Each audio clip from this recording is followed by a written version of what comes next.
Lê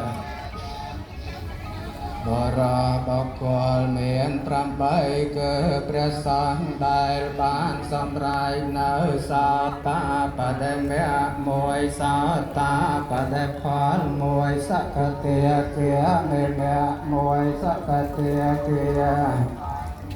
អនាគានិមៈមួយអនាគានិផលមួយអរហត្ថមៈមួយអរហត្ថផលមួយ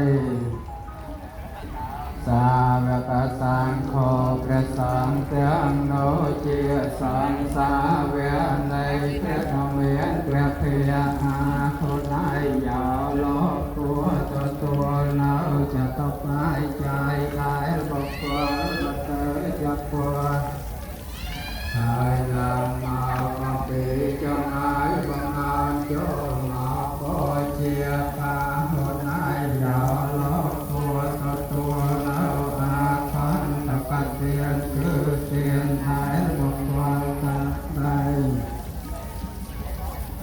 តែមកអំពីទិសផ្សេងផ្សេងហើយបងអើចូលមកក៏ជាតែខណាយាលោកគួរទទួលនៅទានដែលបុគ្គលជឿនៅកម្មនិងផល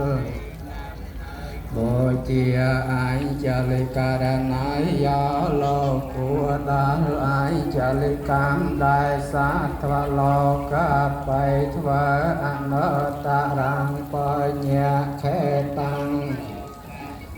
លោកជាបញ្ញខេតគឺជាទេដល់ឡើងនៃពុញគឺបននៃសាធវលោកលែងជាងគ្មានអនុមោទនា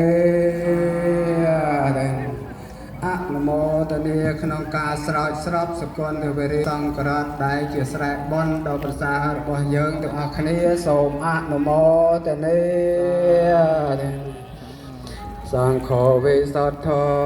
វរតេខណាយោសន្តន្ត្រីយោសាពមលាពហៃណោគុណេ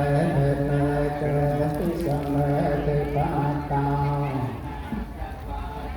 បាណាមាមេសង្ឃាព្រះអរិយសង្ឃអនាតបរិសនវិស័យជាតខណាយោបុគ្គ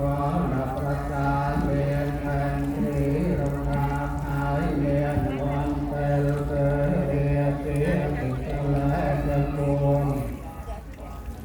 ជាព្រះសង្ឃដល់ហើយនៅកិរិយាសម្រាប់ដោយគុណទាំងឡាយដ៏ច្រើនជាព្រះសង្ឃមានអា